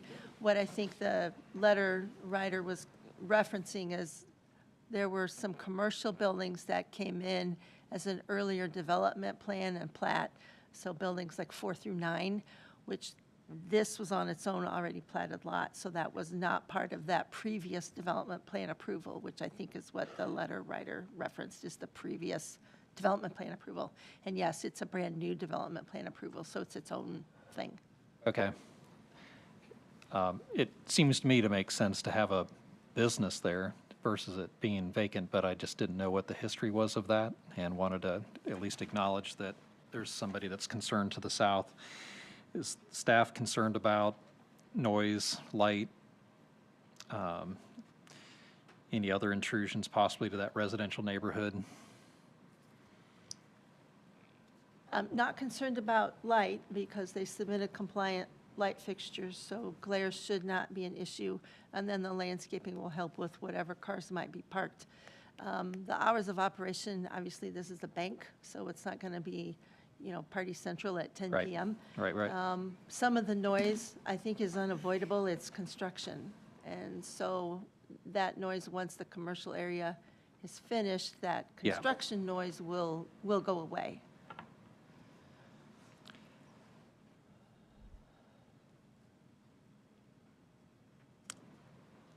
I would only have one other comment, and that's just that the south elevation, I mean, I'm familiar with the term four-sided architecture. That south elevation to me is prominent. It actually faces traffic coming north on 421, and it just seems a little light compared to the other sides for architectural features. I don't care so much about the drive-through side. It's internally facing, and I'm actually very happy to see that the drive-through is on that side of the building.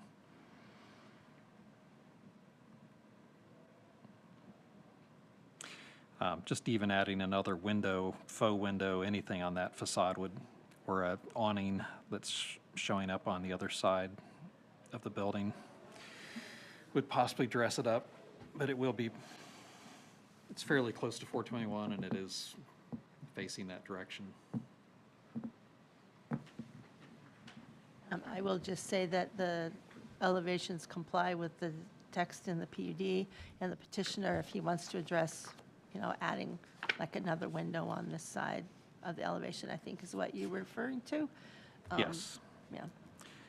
I mean, the concept of I don't know how the ordinance reads, because I wasn't a part of that PUD, but four-sided architecture implies that all four sides are treated equally, that they are dressed equally or similarly. And you look at the east elevation, north elevation, south elevation is just not quite up to par. And willing to forego the west elevation due to its orientation not really being visible from many locations.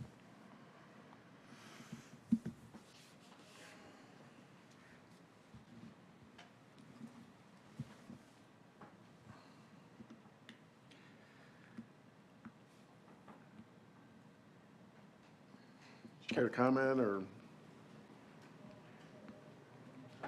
You have to come up and name and address, please.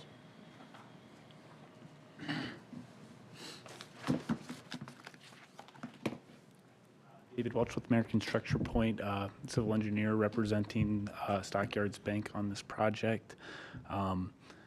We can certainly pass that along to our client. The interest in adding more architectural detail to the south elevation facing Michigan Road. We're open to any suggestions that you might have there. Honestly, just one additional window, even if it's a faux window in that right side, of the facade, equal in size to the one that's on the left side, would be sufficient. noted. Or an awning of some sort that's featured on the front of the building, featured over a window, something to that effect. Not asking for a redesign or anything really substantial, but just a little bit more dressed up. Yeah, certainly. We'll pass that along and see what we can add there. Anything else?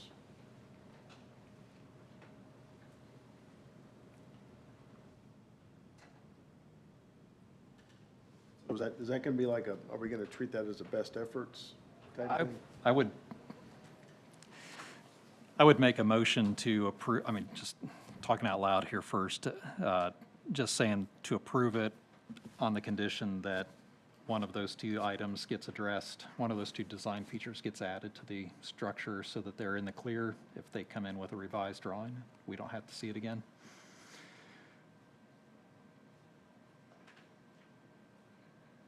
Well, I mean, I get a couple things. That would be probably a minor change. So staff could handle it. So we have a representative of the owner. We don't have the owner. So they said they would discuss it with the owner as an option. So there's no commitment on their part. And the question I would have is, can we put a commitment, if they haven't agreed to a commitment and it's not a requirement, so we're basically asking them to do it on a best efforts basis. I guess, in my opinion, is that four-sided architecture is subjective, and I understand that staff has said that they think it's okay.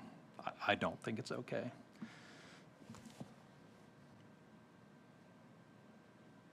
This question, is a four-sided architecture requirement of that development standard in this PUD? There's requirement in the PUD. The language says that each facade needs to be treated with the same materials and color palette. And the main entrance has to have a higher level of recessions and projections. And so in reviewing that, I do believe that this meets the language of the ordinance. Okay. I just want to. Perhaps four-sided architecture was an inelegant description, but each side of the building has to have the same materials, color palette, and some sort of recess or projection, which this does.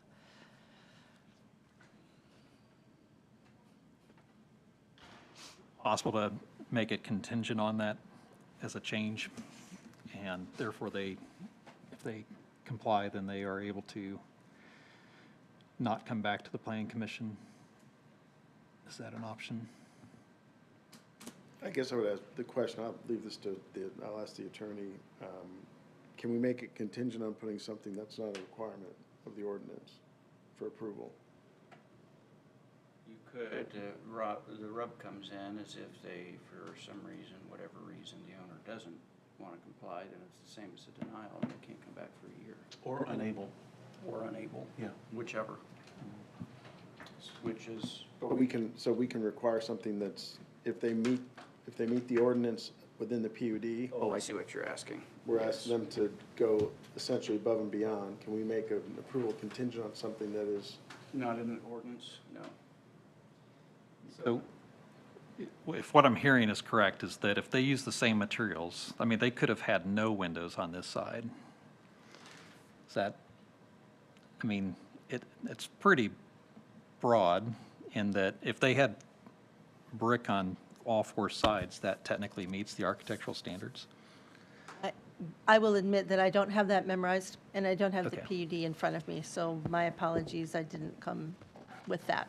But yes, I do believe that it was recessions, projections, the color palette, and the materials at differing percentages on the different facades. I don't know how much fenestration or glazing was required.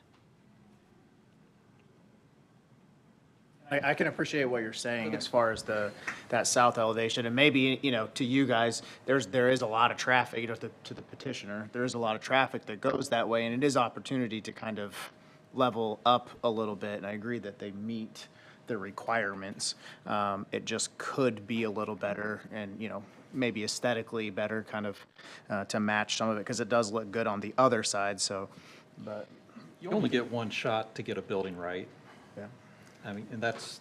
I understand that, but you, I mean, the ordinances are there for a reason, so people know what they have to do to build.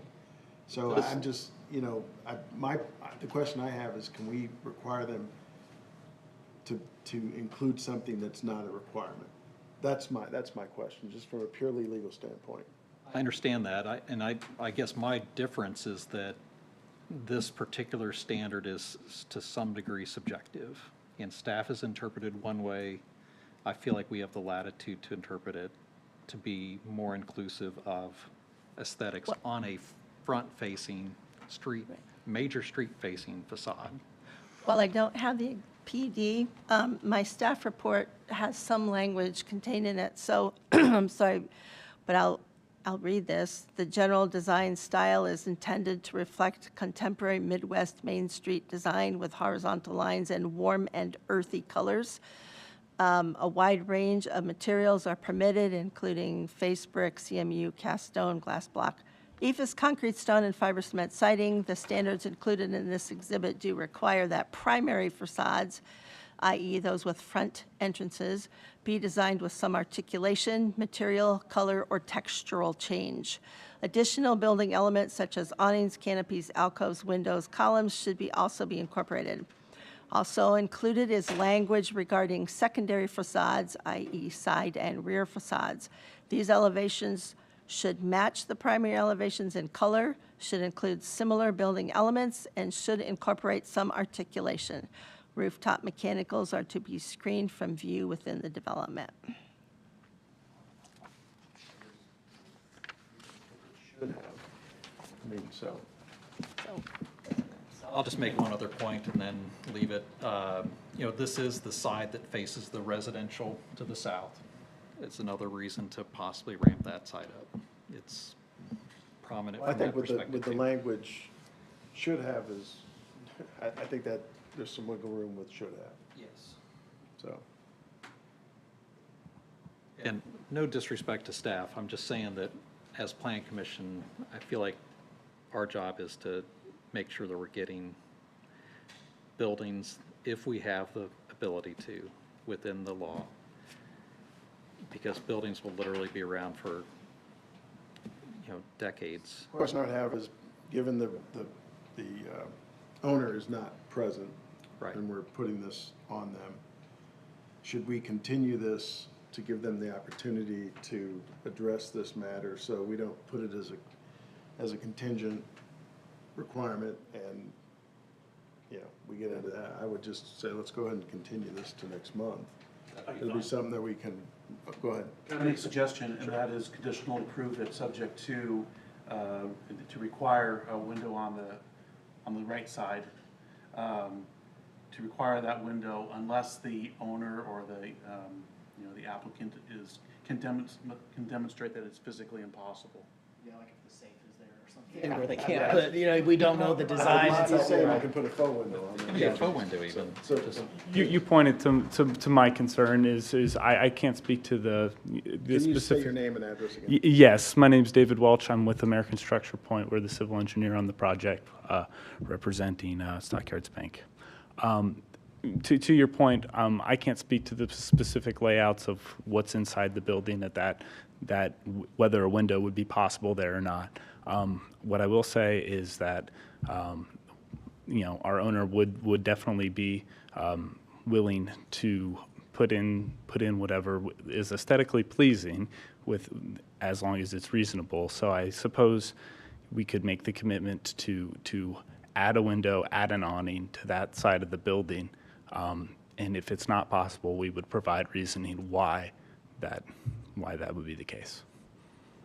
With the ordinance that we just adopted, or, well, it's going to council, I guess we don't know when it's going to come to fruition, but, I mean, is it possible to delegate this to staff if that meets this expectation?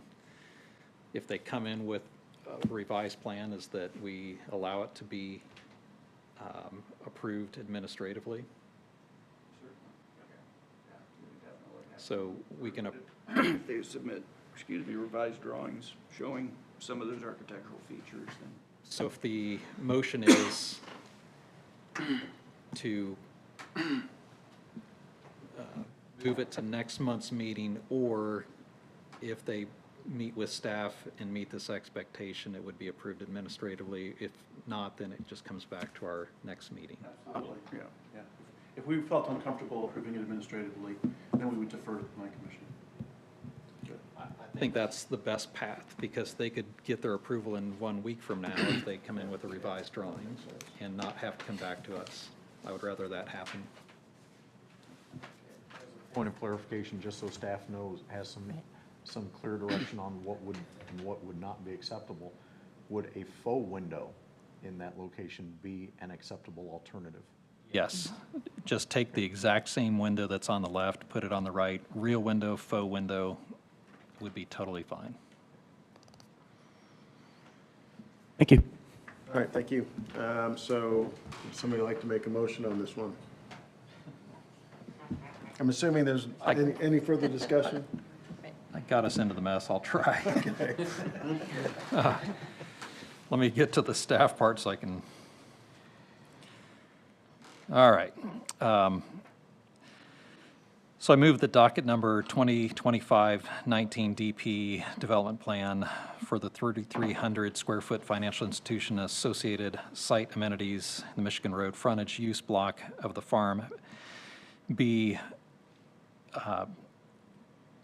moved to our next month's meeting, or be be administratively approved by staff if the south elevation is modified to add a window on the right side of the facade. Is that?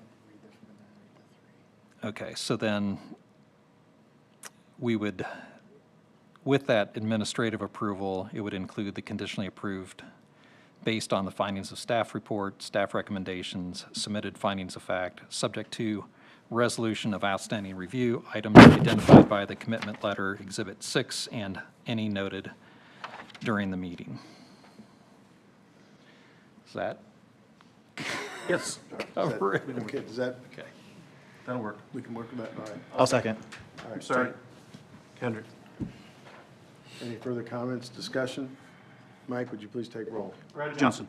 Aye. Kendrick Davis. Aye. Josh Fedor. Aye. Nick Plopper. Aye. David Franz. Aye. Jim Hurst. Aye. All right, motion carries 6-0. Thank you. Last item on the docket before other matters.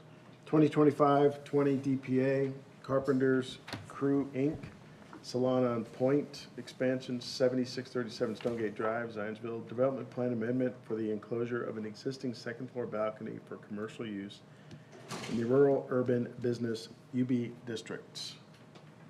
Owen? Yes, sir. So we are within the Stonegate subdivision. Just for historical references, Stonegate was all straight zoned. It is not a PUD. We are talking about 7637 Stonegate Drive. It's right here. Subject is within the Stonegate subdivision again. On the south side of East Stonegate Drive, just to the west of the intersection of that road and Beekman Place, across from Stonegate's central open space common area. The site consists of approximately 0.09 acres and is accessed via East Stonegate Drive and the alley in the rear. Site's zoned rural urban business. Again, to the north is that common area. To the west is maritime dentistry. To the south is a single-family home, and to the east is a single-family home.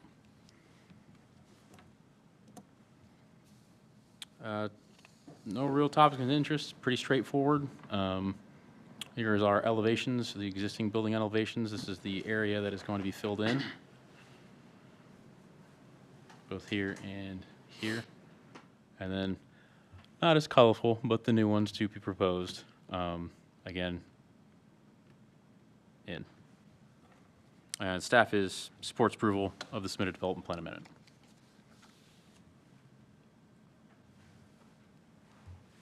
Commissioner, you have anything to add? All right. Anybody in the comment, like, anybody in the public has comment on this? No. You're the last one standing, so. Open up to members of the Plan Commission. The proposed building elevations, that window that's showing in the new wall to the left there, Owen, yeah. It appears, building it looks like it's below the brick line, like below the, I think the bottom ledge slightly, but it's mirroring the, yeah. So it looks like the siding would actually project farther down in that drawing. It doesn't look, something's off there. It almost looks like the siding starts at the top of the railing.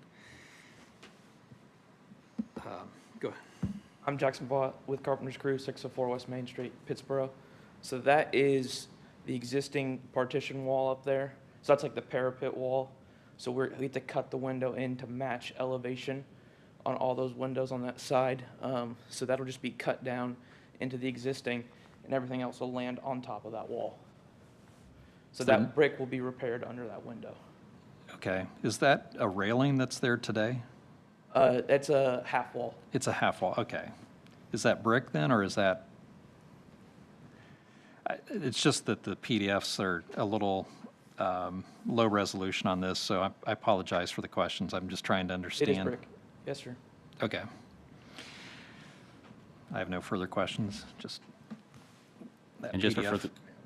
for further clarification, the west and south side, which this is kind of at, is right here. So really, it's going to be facing this neighbor and then the alleyway. I just thought the drawing was off or something was unusual about it. I wasn't sure, but it looks fine. Any other questions, comments? Now, is there a motion on this matter? I move that docket number 2025-20-DPA Development Plan Amendment for including an existing second floor balcony for commercial use be approved based on findings of facts and staff report. I'd second that. Second, any further? Second was Brad. Any further discussion? Mike, would you please take roll? Josh Fedor, Aye. Brad Johnson, Aye. Nick Plopper, Aye. Jim Hurst. Aye. David Franz, Aye. Kendrick Davis. Aye. All right, it's approved. Thank you. Yes. Other matters to consider. Docket 2024-81DP, findings of fact, cottages of Zionsville Memory Care, 6863 West Stonegate Drive. Just need to sign those, it looks like. Before I hand those out, I just wanted to confirm, it was approved at last month's meeting with the condition that we double check with the adjacent building that they had enough parking spaces to commit to the adjacent. Okay. Reached out and contacted the owner of the building, who operates one practice within the building, and then also the owner of the second practice in the building. Got their list of number of doctors and assistants, and end result is there are 21 parking spaces on the lot. They were required to have 12, so they had 10 extra spaces. Thank you. So they do have the Appreciate appropriate that. they can. So with that, I'll pass the findings down. All right, next item is EDC project report, Club at Holiday Farms. All right, thank you very much. The EDC is requesting a Plan Commission determination regarding compliance with the long-range growth plan for the county in relation to this report submitted by the EDC for certain facilities. The report was forwarded to you via email in the packet. Essentially, what they would like the Plan Commission to do is affirm that the project in all things complies with the plan of development of the town of Zionsville, and that these facilities will be located in a properly zoned area, and that the Plan Commission hereby approves and recommends the project as outlined in the report. So this is just a motion to approve? Yes. Is there any further questions on this? So is there a motion to approve? So moved. Is there a second? Second. All in favor signify by aye. Aye. Opposed by nay? Okay, we've done that. I'm sorry, can I get, I was tied up with other things. Who was the motion? I made the motion. Okay, and Kendrick, second. Kendrick was second. Thank you. Then we have Lennar Homes, 2025-0421, Union Woodlands, who's, Yeah, there's no real presentation here. This is just an announcement to report back to the Plan Commission that there were previously approved home elevations for Union Woodlands, and then Lennar, the builder out there, had submitted new elevations, and staff is required to determine substantial compliance and then report back to you that they submitted some elevations. Some of them were approved, some of them were not, so. okay, all right, thank you. And then, Mike, you had something about, Yes. Two things. We've talked about a series of ordinances that we'd like to present to the Plan Commission for a hearing, namely an ordinance that would establish accessory dwelling units. Oh, excuse me, thank you. That would. Way to handle your boss. Thank you. Ask whether the Plan Commission would be ready to hear an ordinance regarding accessory dwelling units, agribusiness, solar energy, wind energy, battery storage, and penalties. And we presented this information to you. If you are ready and willing, we can advertise that for next month. It's my understanding that both the administration would like us to move forward with those ordinances and get those done. so you'll advertise and draft. Right. I think I remember you saying you are going to break them up into groups. Five separate ordinances? Okay. Yes, we can do that, and we will do that. Are you gonna have all of those for one meeting? Yes, we're recommending or suggesting. All four. You're gonna What- have an what were they enormous all? amount of people for the solar and wind. I'm sorry? You're gonna have an enormous amount of people here for the solar one. It's your call. And as well as agribusiness. I And think there are some, agribusiness. Yeah. some You're people gonna are gonna have a some ton questions of on that. people. So next month's docket was, there was a few things on it, but nothing seemed too controversial. Our bylaws allow committees. Yeah, we can have committees but they can't act on it. I mean, it's- Yeah. And those committees are subject to public notice. I wouldn't want anything other than that. My point is, if there are going to be fill-the-room types of reactions to some of these, I think that handling those in a committee sometimes can be better, to just kind of as a first step, let's get everybody's thoughts into it, let's tweak whatever it takes, and then we know better when it actually comes to the full Plan Commission. I just see that in the real world playing out very positively.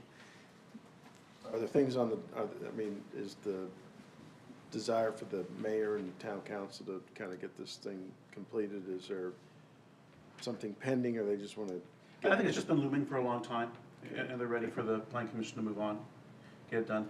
The subcommittee, I guess, would that be a subcommittee of this Plan Commission? Yes. Okay. So If you have another proposal, I'd be entertained. So members of the subcommittee would come from this board? Unless somebody has a better idea. I'm okay. In the past, the planning commission has split the meeting into 2 nights on the same week.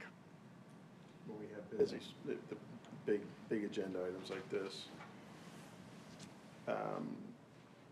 The reason I'm open to anything. I'm not going to be here for the June meeting, and I won't be able to attend remotely, so.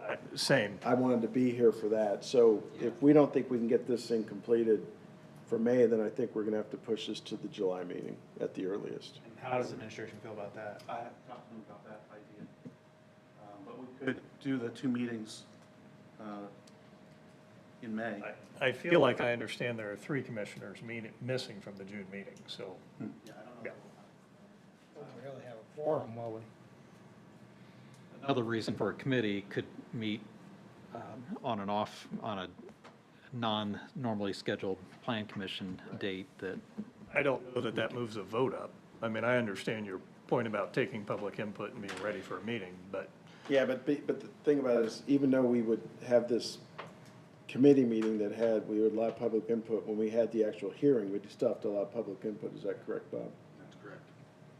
You still allow it, but at least Hopefully any it would rough be- edges would be redrafted, and you'd be coming forward with a more palatable and less objectionable draft. Part of that, I think, is just letting the public know what's in there, giving them time to digest it, provide feedback. The last time the county took up that, I don't know, 200 or 300 people showed up.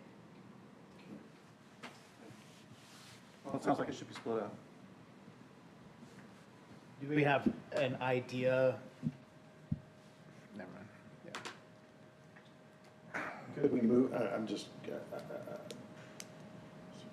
because the meeting is, it's June 16th is the regularly scheduled meeting, or maybe it's June 17th.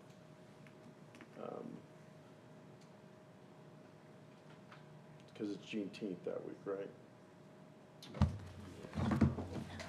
I mean, I need to check my schedule. June 16th. So it is on June 16th, okay.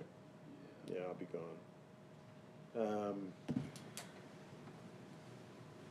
Who else is, you're gonna be gone? I'm here. I'm gone. You're gone? But, I mean, is there any, could we just push the June meeting to like the following week, the 23rd, or could we just reschedule that monthly meeting to a different date? So just have to advertise it. Yeah. If it's just- I would also be absent the I 23rd. would be as well. Okay. He's also absent. Yeah, he is too, so. Where are you guys going from? You taking the whole month off? Yeah, you're with the family. Can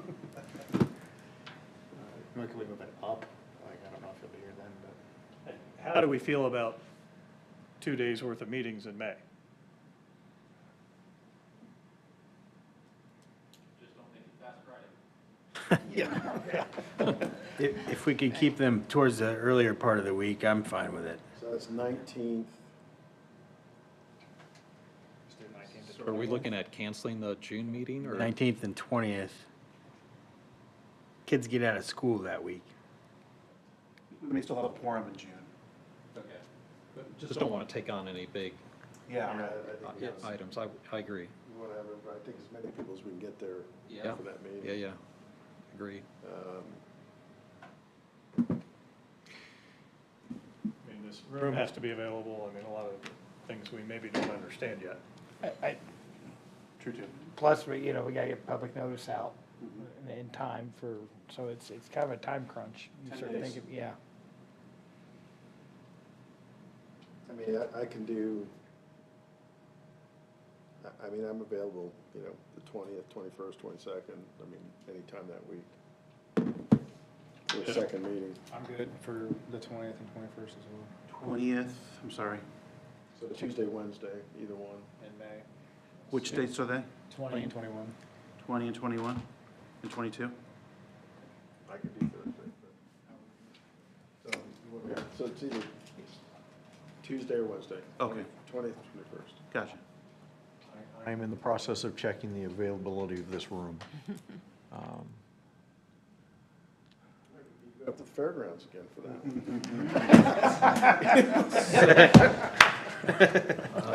I would support that. That's a lot closer to my home. So we're still meeting on the 19th and then possibly 20th or 21st. Okay. And then, how would you want to split up those 5 items? I would think solar and wind would naturally go together. Second night. Yeah, on the second night, yeah, honestly. Second night at the fairgrounds. Yeah, at the fairgrounds, yeah. Okay. I just think those two should be put together. We can do it in the grain Maybe store. the battery storage too. And battery storage? That's getting a lot of. Yeah. Those 3 items? feedback. Yeah. Okay. On the second night. Got it. How's it look, Roger? Council, this room is available on Wednesday evening, the 21st. What was the other date you were looking at? Tuesday, the 20th. Okay, hold on. Back to back. Or, right? Tuesday, the 20th, or the Wednesday, the 21st, and keeping our regularly scheduled meeting. Also appears to be available on Tuesday, the Okay. 20th. So do you have a preference? I have a conflict Wednesday, but Tuesday I'm open if everybody, if it's okay with everybody else. Is Tuesday, the 20th preferable? Can we decide on a Monday? Okay, then we'll do, Yes, Monday's still going. so we're going to go with Tuesday, the 20th. Okay. Tuesday, the 20th, we'll cover those 3 topics? Yes. And then what about the other 2? We'll be on our regularly scheduled, regular meeting. Yeah. Accessory dwelling What units. are the 2 that'll be on the regular scheduled meeting again? Those will be accessory dwelling units, Okay. agribusiness, and penalties. And is there capacity for overflow upstairs where we can? What do you think, Joe? We can, okay. Can we have them on the agenda in the order of kind of priority or staff priority or council priority? Meaning that if it gets really late, we can just punt one of them off to another meeting, a lesser important one. Right now, on the second night, I have an order of solar, wind, and battery storage in that order. I think we'll be able to get Sounds through. good, the way it is right now. Okay. That kind of makes sense, I think. I could be wrong. We can Okay. get into something deep on one of those latter ones, but I think you start, Do you think the agribusiness is gonna be, I've talked to several farmers and some people in the ag industry who do have some concerns and questions on that. And have asked me to be sure to let them know when that meeting is coming up, so. If you can find out what their concerns are ahead of time, that would give us an opportunity to kind of sort through those. They haven't even seen the language yet, so once it's posted, I think their questions will start popping up. Okay, yeah, great. All right. You can hear a lot of interesting things at wind regulation meetings. I've heard that they kill earthworms. Yeah. vibrations, right? Yeah. Okay. All right, and then I have one other thing. Drives them crazy. Okay.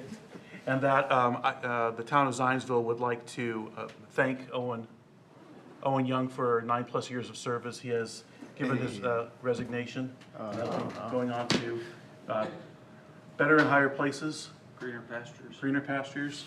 Congratulations, So- man. Congratulations. Thank you for all your work. Thanks for your here. 9 years. You've been a great asset to the department for your 9 years. Really appreciate you being with us. Good luck. That's all I have. All right, anything else? Is there a motion to adjourn? I moved. Second? Second. All in favor? Aye. Aye. Thank you, everyone. Have a good evening.